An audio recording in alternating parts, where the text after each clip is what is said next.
people. Buttercups, I've missed you so. But, you know, these are difficult times. We're all, you know, restless, wondering what's going to happen. So I thought I would do something a little bit different today because, one, I don't really have anything to show you of interest right now because I'll tell you, I haven't been able to do this quarantine, everything has made me so restless. So I have started, yesterday I made a box of shame of all the projects that I have started and not been able to finish during this time. So, and I have ideas for even more projects, but I said to myself, you gotta finish some of the stuff you started. So I'm just gonna show a little bit of what I have not completed. I want you to know that today, there's no tea in this teacup, it's just rum. Times are tough, folks, and we have to take tough measures. So yeah, no more tea. I'm rationing the tea, but I'm gonna drink the rum. So these are some of the things that I've started and not finished.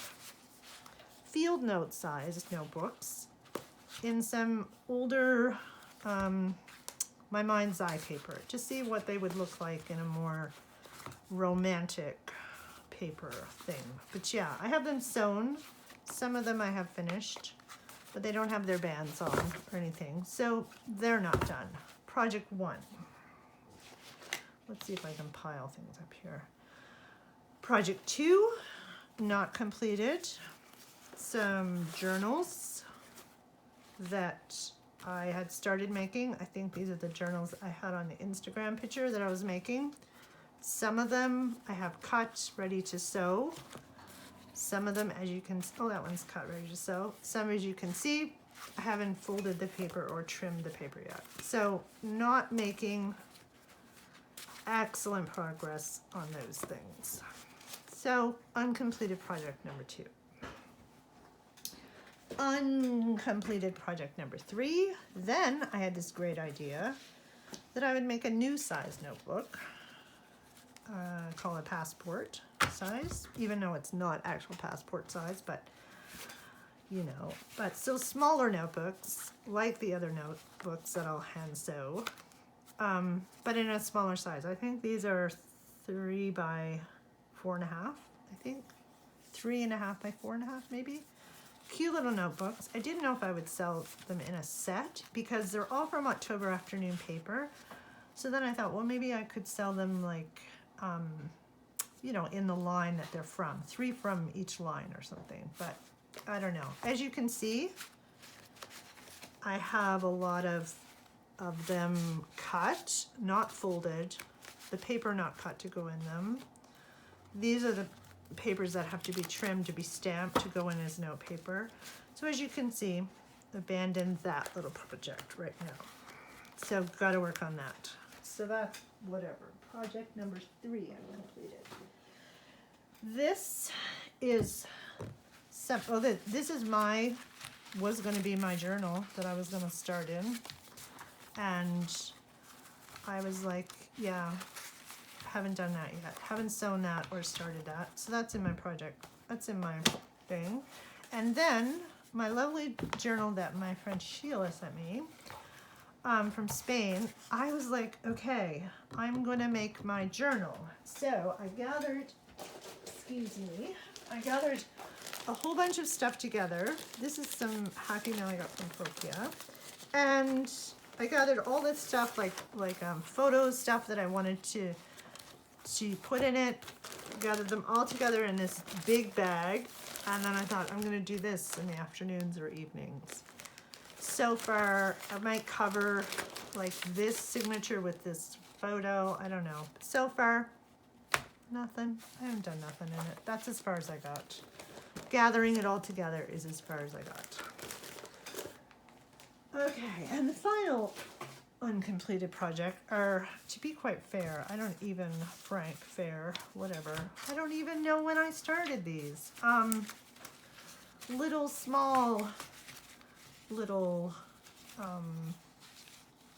junk journal-y books. I think it goes this way. No, it goes this way. But yeah, I haven't got these trimmed or sewn or anything. So sorted or sewn. So yes, these are the things that I must work on. But I don't feel like it today. Today, I thought I would do something completely different, and I would tell you a story. I would pretend a real story. It happened to me. I have a blog, which I wrote. I don't write on it now as much, but not for a year. But I used to write on it quite a bit, and so I was going to tell this story, and I was like, hey, I have that on my blog, so maybe I'll just read it, because that would be simpler and faster, maybe. So, yeah, it's called In Lieu of Angels, and I wrote this in 2012, and there's the picture that was on the front of the blog post. So I wrote it, and so I'm going to read it, and I don't know. I'm going to pretend that I'm like on NPR or CBC, and I'm narrating something, and I hope you enjoy it. It makes me smile because I remember the day still so plain in my head. I can just see everything that happened that day so clearly. And so yeah, I hope you enjoy it, and I hope you're safe and you're well wherever you are. We are safe, we are well. We just had a big snowstorm last night, so that will help people to follow the rules and stay home, hopefully. And yeah, so here's a little tale. Today is my birthday. It's called In Lieu of Angels. And I write, today is my birthday. All of my life I have wanted to be older, and now I am. I thought this was a Margaret Atwood quote, but I have searched and searched and can find no credit for it. It is possible that I dreamed she said it. Margaret and I sometimes inhabit the same dreams. Maybe I said it to her, so I guess for now I'll own it. My little mantra for this big birthday, the year that dips the bow of my boat into the waves and I begin to take on water. So here's a tale about my yearn to be normal.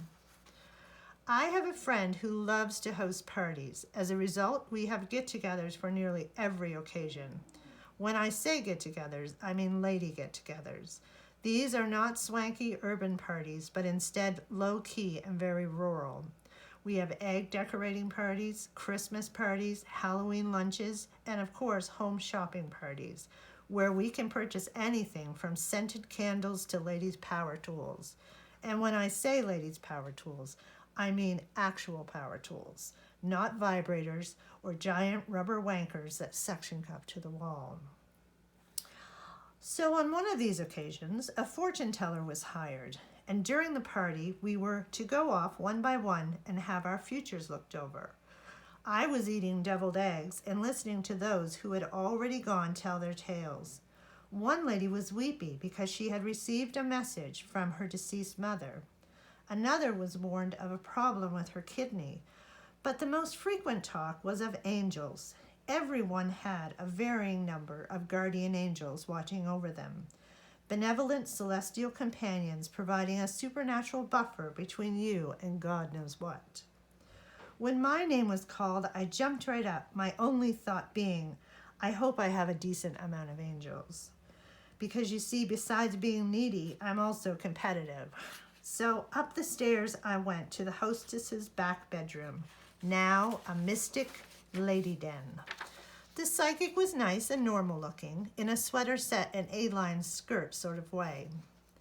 The first thing she says to me is, oh my, you have a very strong presence.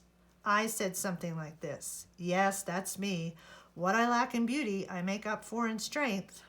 So I sit down and she takes my hand and closes her eyes, and I stare at her, preparing to hear my final angel count. She says, you have many, many spirits around you. I say, excellent. She says, you have one man that seems to be the leader, and he's leaning over your right shoulder. I think, in my head, oh, that must be my dear father. I say nothing. She says, I think his name begins with E, Eddie, maybe? I think, for Christ's sakes, who's Eddie? I say to her, it may be my father. He has passed on. She says, no, he is a stranger to you. I say, a stranger named Eddie is looking over my shoulder? What is he doing? She said, he's watching you. I said, right, like an angel? She said, no, he's not an angel. He's just a spirit. There are a whole group of spirits behind him. I think, Jesus, here we go. I say, are there any angels in that group? She says, no, just restless spirits. There are men and women, and one lady has a sheep with her, or has sheep with her. I think, well, for God's sakes, I must be Jesus. I say, what are they all doing behind me? She says, they're just watching you and talking. I can't hear what they're saying. There are so many of them talking at once. Eddie seems to be telling them what you're doing. I think, well, I'm certainly getting my money's worth out of this. I say, do you see anyone who could possibly be an angel? She says, no, you just have this group of restless souls observing you. I think, my God, my life is a sideshow, even for the departed. Could this be any more like Beetlejuice? I say, excellent. Then she opened her eyes and peered at me through the dim. I was extraordinarily uncomfortable at this point, as I was being watched from both sides, so to speak. She says, I really would like to try and understand this more. Would you be willing to meet with me again? I wouldn't charge you. In my head, I'm thinking, I'll talk it over with the group and let you know. Out loud, I said, I just don't know. She handed me her card, and I got up and went downstairs. Like a spoiled child, I kept thinking, I wanted an angel, but no, I have to have Eddie and some sheep. For one goddamn time, I just wanted to be special like everyone else. After rejoining my friends, one of them asked me how my reading went. Completely normal, I said. I have 5 angels. The end. So yeah, that's what happened to me. I wanted angels and I got Eddie and a bunch of sheep. So I hope you enjoyed it, and I'll see you soon, and bye-bye for now.